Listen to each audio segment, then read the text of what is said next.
Que digo que muchas veces estamos mundanizados y hemos perdido el gusto, el sentido, la familiaridad de lo eterno. Y sobre la palabra eternidad, ha caído en primer lugar socialmente una especie de sospecha. Porque, bueno, sabéis que una de las grandes ideas en las que se apoyaba el marxismo es eso, que la eternidad, tal y como los cristianos la planteamos y la enseñamos, es algo que aliena al hombre y que le exime del compromiso de mejorar su vida, de mejorar la sociedad, ¿no? Que la eternidad y la esperanza de la eternidad lleva al hombre a un conformismo insano, así lo ha presentado el marxismo, ¿no? Y eso es absolutamente falso, pero fue una de las grandes ideas de las que se sirvió Marx y sus seguidores para imponer su pensamiento. De hecho, la fórmula es: la religión es el opio del pueblo, ¿no?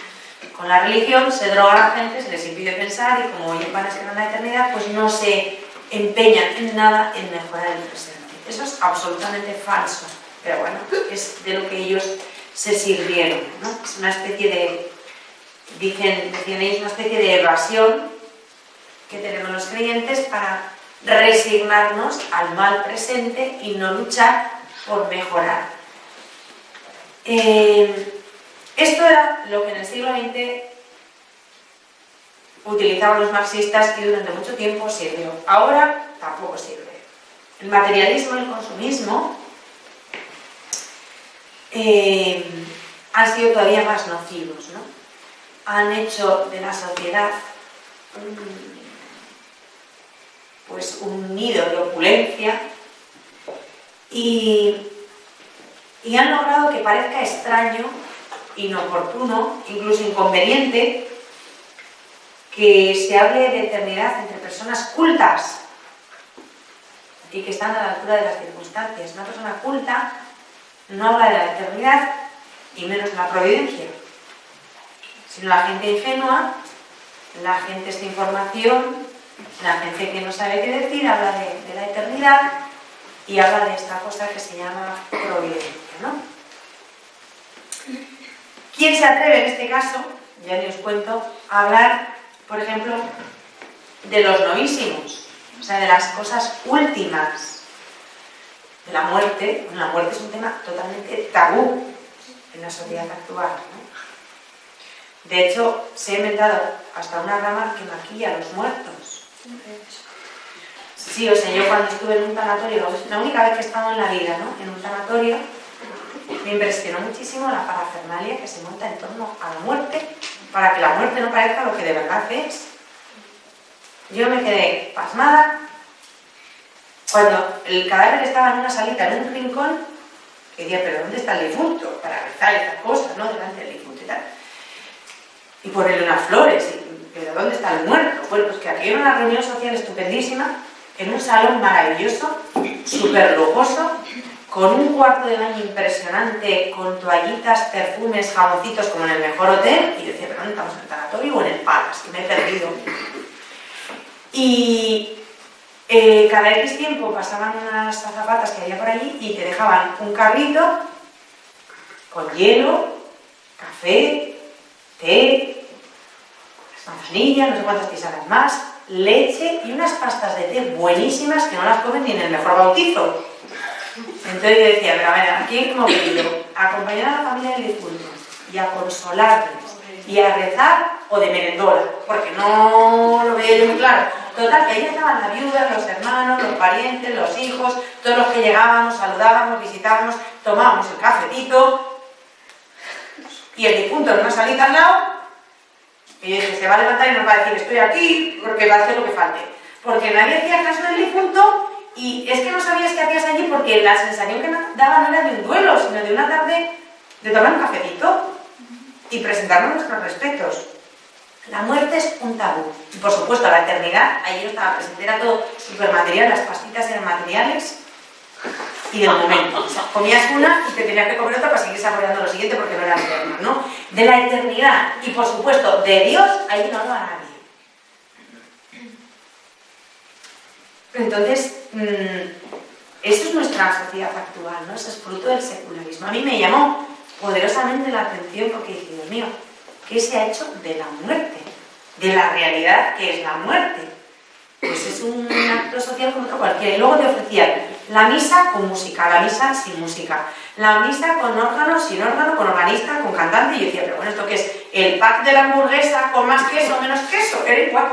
Usted escogía cuántas horas y qué servicios quería. Y yo decía, ¿esto qué es? ¿Algo había posibilidad de comer o no comer? ¿Catering o no catering? Digo, ¿cómo que catering? Si tenemos aquí el FIA, pero vamos, el FIA muerto. Pero esto era como... Yo decía, pero vamos a ver. Sí, entonces te ofrecían que la familia podía ofrecer a los que fueran la posibilidad de... Y yo decía, pero que no estamos bautizando un niño, no, que se ha muerto una persona, un ser humano, al margen de que seas católico o lo que seas, pero la que se monta alrededor es todo consumo, comercio y sobre todo en quien menos se pensaba en el muerto. Es olvidar la realidad, ¿no? Ocultarlo. Casi no te da tiempo ni a pensar en el muerto. De hecho, había momentos en que yo me acuerdo que tenía que hacer una especie de resituación mental, decir, estoy en el tanatorio con un señor que se ha muerto y le enterramos mañana. Hay que despedirle porque se ha ido con el Señor y es uno de los misterios de mi fe y yo mismo me hacía ver muerto, porque claro, todo el mundo llegaba, hola, buenas tardes, nadie llegaba triste o buenas tardes, cuánto lo siento, el pésame. Hola, ¿qué tal? Un beso, dos besos, cafecito y pastita. Y decía, bueno, pues siga viniendo gente, aquí por aquí cuadrados, como las albóndigas. Porque además, cuando se acababan las pastitas, inmediatamente llegaban con otro carrito y nada. O sea, no había problema de abastecimiento, era una cosa. Y a mí me llamó la atención, ¿no? Y cuando he estado leyendo esto me ha acordado mucho de aquello. Porque todo lo que tenga que ver con lo trascendente, con la eternidad, con la muerte, con el juicio, con la vida eterna, todos esos son temas, con el paraíso, que es el paraíso. Todo eso está borrado. Son como palabras, temas tabú en la sociedad actual, ¿no? Y, claro, te encuentras con personas que son cristianas, católicas, practicantes, y hay que decirte, bueno, tu fe, y te empiezan a hablar pues de temas, que no digo que estén mal, pero quiero decir que hemos centrado nuestra fe católica en la acción social, la evangelización, en los pobres, yo qué sé, la catequesis, ese tipo de cosas, ¿no? Que están bien, que no digo que estén bien, pero decir, bueno, ya. Y una predicación sobre la vida eterna, ¿cuándo es la última vez que escuchaste una predicación sobre la vida eterna? A un sacerdote, oye, tú en tus homilías, en tus predicaciones, en tu ministerio, ¿cuándo ha sido la última vez que has hablado sobre la vida eterna? Nadie te dice la semana pasada. Pues aquella vez que di ejercicios hace 5 años y di la charla de los novismos, pero le quité un poco de hierro, porque tú ya sabes que aquello, la gente se asusta. ¿Pero por qué se van a asustar de la verdad? Pero esto es así, aun entre gente de fe, ¿cuándo hablamos de la vida eterna? Borrado. Y sin embargo, estamos hablando todo el santo día de evangelizar y evangelización, ¿verdad? En lo que vamos de milenio estamos en la nueva evangelización hasta el copete. No se habla de otra cosa. Nadie sabe en qué consiste, pero se habla todo el rato de la nueva evangelización. Vale, la nueva evangelización y la nueva evangelización y la nueva evangelización. ¿Y la nueva evangelización en qué consiste? Hombre, pues será en anunciar el evangelio. Gol. Ya. Sí. Sí. Leer el Corán no. Va a ser el evangelio. Sí, evangelización, evangelio. Y en el evangelio, ¿qué es lo que dice Jesús por activa, pasiva y perifrástica? ¿De qué habla todo el rato? ¿De la vida eterna? Ah, sí. Bienaventurados, porque ellos verán a Dios. ¿Dónde? Vida eterna. El que come mi carne y bebe mi sangre tendrá vida eterna. El que cree en mí no morirá para siempre. Jesús está continuamente hablando de la vida eterna. Continuamente. en los 4 evangelios. Lo de evangelizar tiene que ver con la vida eterna, seguro. Y oye, pero ¿y si la gente se te asusta? Oye, el susto que se van a pegar cuando se encuentren que hay vida eterna no tenía ni idea. Porque a nadie se lo había contado. Oiga, es cierto, te dirán al Señor, no me lo tenía preparado, Señor, no me lo habían contado. El Señor tendrá que decir, tienes razón. Por lo menos, yo sé que la vida eterna está ahí. Y tengo la oportunidad de prepararme mi eternidad. Somos injustos cuando no se lo anunciamos a los demás y no les damos esa misma oportunidad. Y os digo que se van a llevar el susto padre cuando se enteren. Cuando se enteren, cuando ya no haya más que hacer, que se les acaba el tiempo. Nos echará la culpa a nosotros y dirán, no me lo habían contado.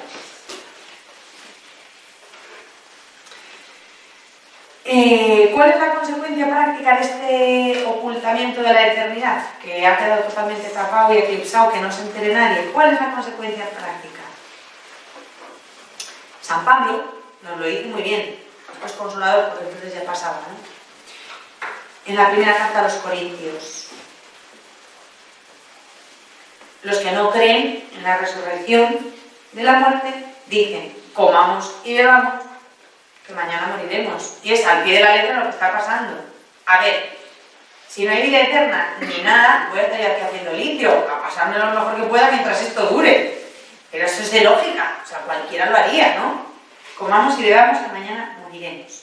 ¿Por qué? Porque esto obedece al deseo natural que todos tenemos de vivir, y de vivir con la mayor intensidad posible, de vivir siempre. O sea, en realidad todos deseamos la vida eterna. Nadie quiere que la vida se le acabe. El instinto de conservación de la vida es básico, los instintos básicos, ¿no? Y si alguien pone fin a su propia vida es porque hay un desequilibrio. Nadie perfectamente equilibrado y en su juicio se quita la vida, porque el deseo primero de la persona es vivir siempre. ¿Y vivir dónde? En principio lo que conoces, ¿qué es esto? Esto, hasta ahí es todo lógico y normal, ¿no? ¿Qué pasa? Que ese deseo lógico y normal y natural de vivir siempre se deforma por el egoísmo. Y ya pasamos de vivir siempre a querer vivir bien. Bien.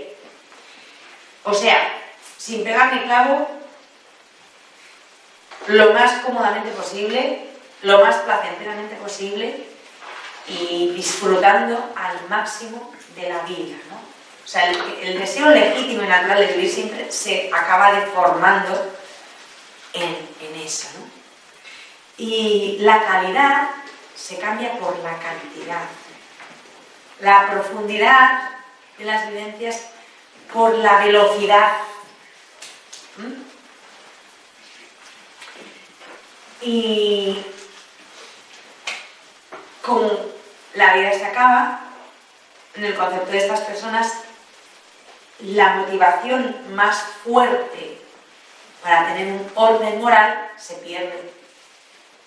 Porque nuestra moralidad se ordena de cara a la vida eterna. Si no hay vida eterna, mira, 3 veces, no me importa, yo paso por encima, yo a lo mío y caiga quien caiga, porque no tengo más que esto. La famosa frase, a vivir que son 2 días. Para nada lo justifico, pero si efectivamente yo estuviera convencida de que solo son 2 días, pues a lo mejor probablemente haría lo mismo. Eso es perfectamente lógico, ¿no? Con lo cual, el debilitamiento de la idea de la eternidad debilita el orden moral de la sociedad. Porque estamos en una sociedad que no es inmoral ya, es amoral, no tiene ninguna moral. Porque es una sociedad absolutamente secular, temporal. Entonces no hay ninguna fuerza que la pueda hacer ordenarse, ¿no? Que pueda hacer que prevalezca un orden moral. Esa única fuerza, la única fuerza es la eternidad, ¿no? Esto con respecto a lo secular, a los que no creen. Pero, ¿cómo nos afecta a los creyentes o a los que teóricamente somos creyentes este debilitamiento de la idea de la eternidad? Que este debilitamiento de la idea de la eternidad se da igual entre los creyentes y entre los no creyentes. O sea, en general. Ya os he dicho antes que los creyentes de la eternidad tampoco hablamos mucho.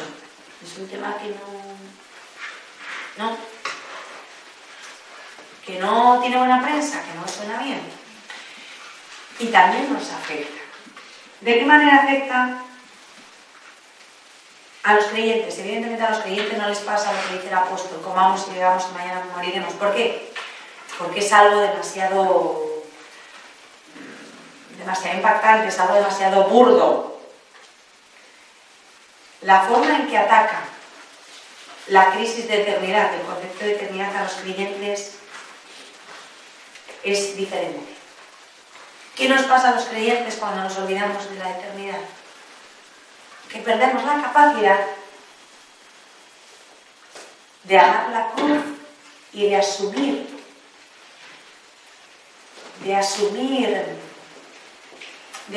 el sufrimiento con valentía. Los no creyentes directamente se suicidan. Punto. Porque no le ven sentido al sufrimiento. Y los creyentes perdemos la capacidad de ver su valor salvífico y, por supuesto, de amar la cruz. También lo dice San Pablo. No podéis vivir como enemigos de la cruz de Cristo. Vamos a pensar, este es otro ejemplo que pone Kierkegaard, en un hombre de Kierkegaard con una balanza en la mano. Una de esas balanzas que se manejan con una sola mano, una romana, y que tienen en un lado el plato sobre el que se colocan las cosas que hay que pesar, y en el otro una barra graduada que determina el peso o la medida. Si se cae al suelo o se pierde la medida, todo lo que se ponga en el plato hará elevarse la barra y hará inclinarse hacia el suelo la balanza. Todo tiene una ventaja. Todo hace que la balanza se incline, aunque sea un montoncito de plumas, un montoncito de paja, que eso no pesa nada. Si no tiene la pesa, la balanza hace brum hasta abajo. ¿Cómo se gradúa? Pues sostienes, y una vez que pones eso tienes que ir poniendo pesas por el otro lado hasta que quede equilibrado. Si no tienes pesas, si no tienes medida, va para abajo, aunque lo que pongas sea mínimo, sea una cosita de nada. Inclina totalmente hacia abajo la balanza, ¿no? Pues eso es lo que nos ha pasado a nosotros. A eso nos hemos reducido. Hemos perdido el peso y la medida de todo que es la eternidad. El otro día lo decíamos. Hay que ver la vida al trasluz de la eternidad. La eternidad es nuestra medida. Con la medida que midamos nos van a medir a nosotros.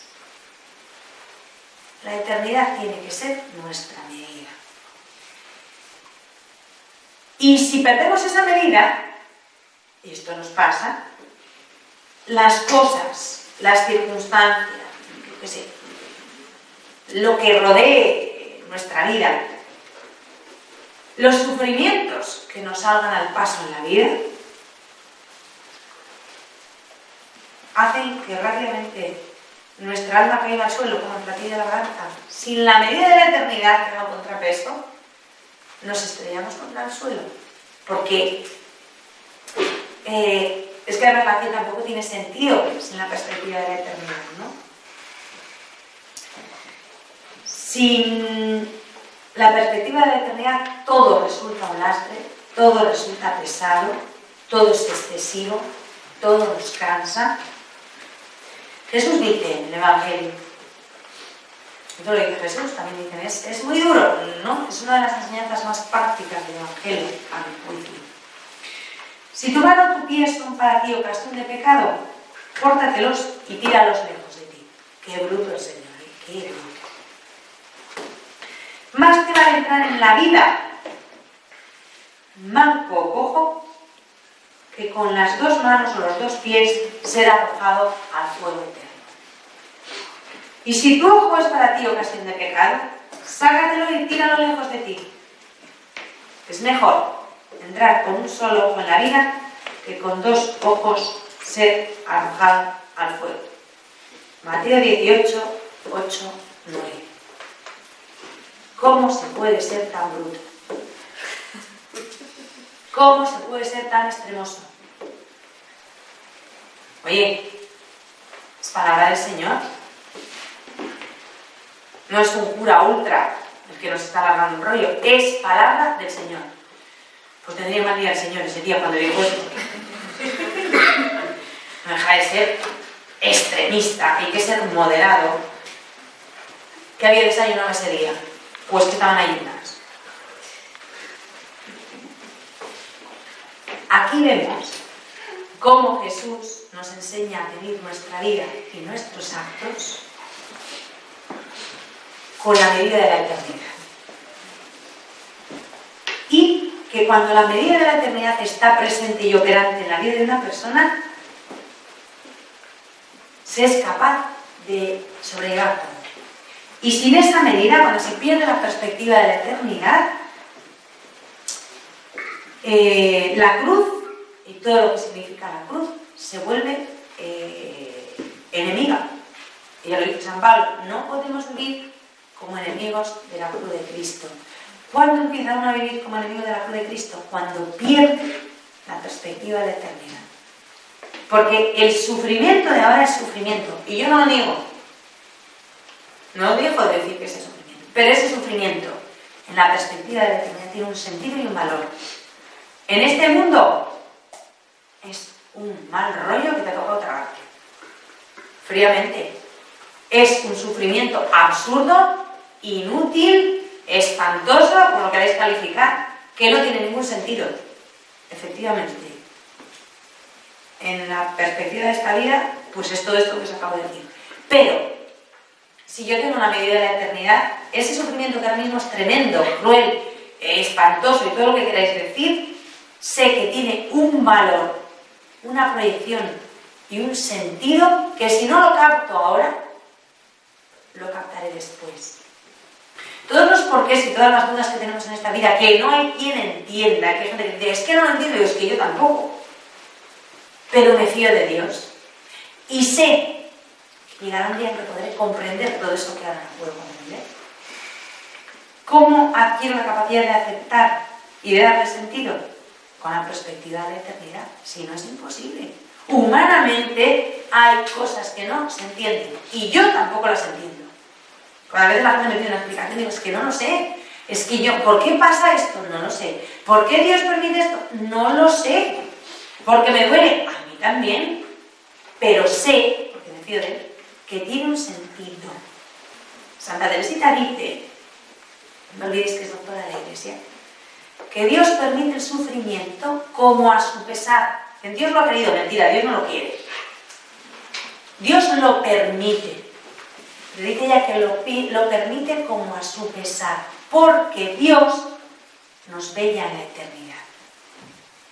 Y como nos ve en la eternidad, permite ese sufrimiento porque sabe que ese sufrimiento es saludable y que va a ser mucho mayor el bien que nos va a reportar que el dolor de ese momento. Y nuestro gran problema es que perdemos esa perspectiva. Porque si no la perdiéramos, nos abandonaríamos fiándonos. Que es lo que ella hizo, claro. Yo no sé qué significa esto ni por qué pasa esto. Pero me fío. ¿Por qué me fío? Porque creo en la vida eterna. Y sé que esto que ahora no tiene sentido y que no entiendo para nada, tiene un sentido, un porqué y un valor al trasluz de la eternidad. Y Dios no es cruel. Ese es el Padre más amoroso. El que yo no entienda lo que Él permite no quiere decir que Él sea cruel, sino simplemente que yo no entiendo. Y ella pone un gran ejemplo. Un niño pequeño que se pone enfermo con una neumonía. Su madre no le deja en casa, le dan paracetamol y le acuesta. Pues ya hace eso, el niño muere. Su madre le lleva a un hospital y le deja en unas manos extrañas, un médico, una enfermera, que lo mejor que le hacen al niño es pincharle una vena y ponerle un antibiótico en vena porque tiene neumonía. Y el niño no lo entiende. El niño pequeño no entiende por qué su madre le lleva a un lugar extraño, le dejan unas manos extrañas y encima le pinchan. ¡Qué mala es su madre! ¿Cómo le ha podido hacer eso? Porque su madre sabe que el sufrimiento del niño ahí es momentáneo y el bien que le va a reportar ese antibiótico en vena es muy grande. Le va a conservar la vida. Y si le deja en casa con ella, en su regazo y un paracetamol, el niño casca en pocas horas. Parece cruel porque le lleva y le está reportando el mayor bien, pero el niño no lo entiende. Lo entenderá cuando sea mayor y pueda entender que a pesar de la pataleta, a pesar de los lloros, a pesar de su madre le estaba haciendo el mayor bien. Pues igual es nuestra vida ante Dios. ¿Cómo Dios me puede estar haciendo esto? Ya lo entenderás en su momento. Pero es el mayor bien, aunque tú ahora no lo entiendas. Mientras que si te acaricia y te deja en un rincón, te vas a morir. Y a veces Dios permite el sufrimiento porque necesitamos ese revulsivo para reaccionar. Pero tenemos que fiarnos. Y para fiarnos y aplicar lo que os estoy diciendo, necesitamos la perspectiva de la eternidad. Eso es así.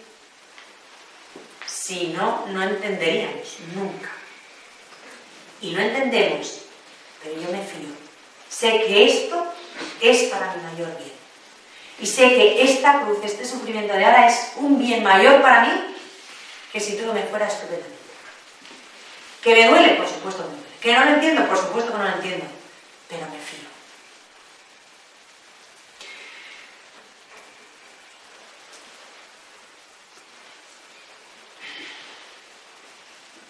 Por eso, San Pablo, en su carta a los romanos, nos dice: estimo que los padecimientos del tiempo presente no se pueden comparar con la gloria que ha de manifestarse en nosotros.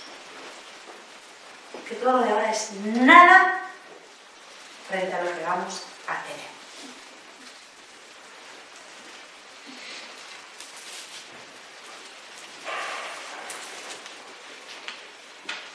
San Francisco de Asís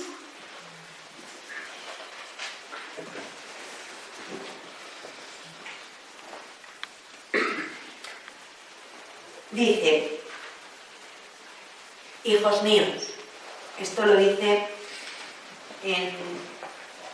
dice el padre Cantalamessa, el célebre capítulo de las esteras. Será célebre para el que es capuchino, porque no tengo ni idea de qué es eso y no me cuesta buscarlo. En el célebre capítulo de las esteras, que será célebre para los franciscanos capuchinos, pero para el resto no es tan célebre, les dijo a sus hermanos, vamos a lo que interesa, que es el texto: hijos míos, hemos prometido grandes cosas, pero muchas más son las que Dios nos ha prometido. Observemos lo que le prometimos y esperamos con certeza las que Él nos prometió. El deleite del mundo es breve, pero la pena que le sigue después es perpetua. Pequeño es el sufrimiento de esta vida y la gloria de la otra es infinita. Kierkegaard, nuestro amigo Kierkegaard, ya expresaba con un lenguaje más fino, más filosófico, lo mismo que decía San Francisco. Se sufre una sola vez, pero el triunfo es eterno. Yo cuando leí me acordaba de una frase de la Santa Madre: poco durará la batalla, dice la Santa Madre, y el fin es eterno. ¿Qué quiere decir esto? ¿Que se triunfa también una sola vez? Ciertamente. Sin embargo, hay una diferencia infinita. La única vez del sufrimiento es un instante, pero la única vez del triunfo es la eternidad. De esa vez que se sufre, una vez que se pasa, ya no queda nada. Sin embargo, de esa vez que se triunfa, de esa única vez que se triunfa, una vez que se ha triunfado, permanece, porque no pasa nunca.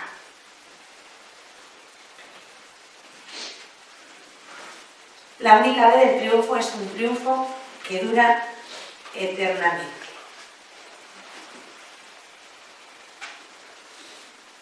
El padre Cantalamessa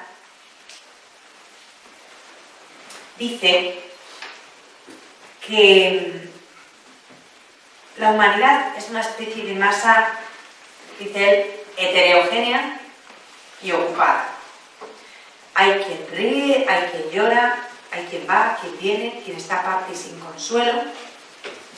Y si de repente llega de lejos, jadeando, un anciano.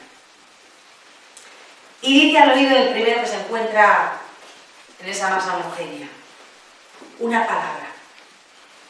Después sigue corriendo y le dice esa misma palabra a otro. Y continúa corriendo y se la dice a otro. Y a la vez, quien ya la ha escuchado va a repetírsela a otro. Y en poco tiempo todos van repitiéndose unos a otros esa palabra que empezó diciendo el anciano al oído de alguien. Y de pronto se produce en poco tiempo un cambio inesperado.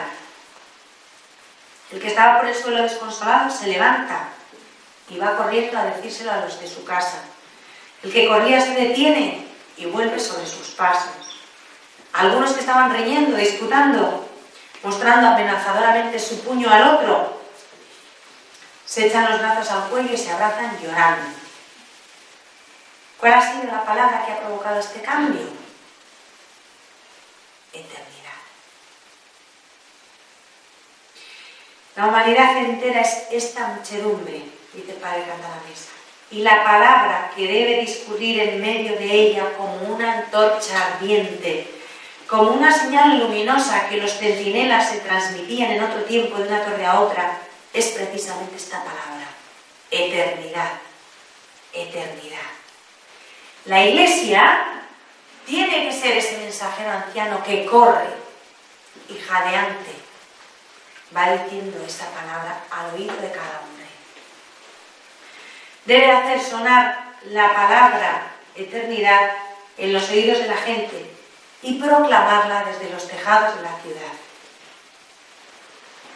Ay, si la Iglesia perdiere la medida, sería como si la sal perdiera su sabor.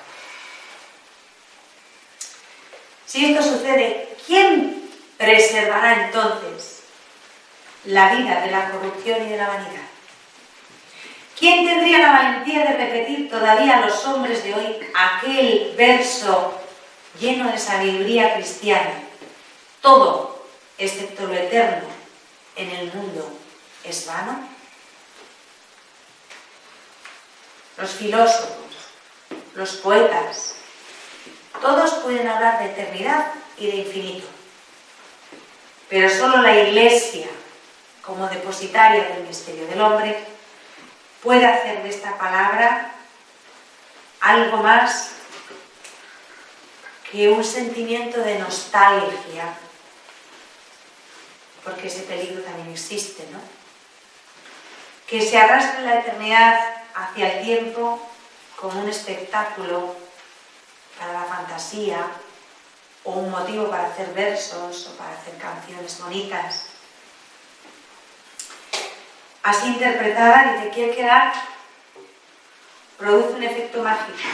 No se sabe si la eternidad es un sueño o una realidad y se mantiene la impresión de que ella se ha puesto a jugar dentro del instante. El Evangelio es el único que impide que vaciemos la palabra eternidad de su contenido verdadero. ¿Por qué? Porque el Evangelio nos lleva directamente al tema interpelándonos. ¿Qué tengo que hacer para heredar la vida eterna? Lucas 18, 18. No soñemos. Vamos a centrarnos. ¿Qué hay que hacer? La eternidad es la gran tarea de nuestra vida. Aquello por lo que tenemos que afanarnos noche y día. ¿Qué tengo que hacer para heredar la vida eterna? Esa es mi única labor y mi única ocupación verdaderamente importante en esta vida. ¿Qué tengo que hacer?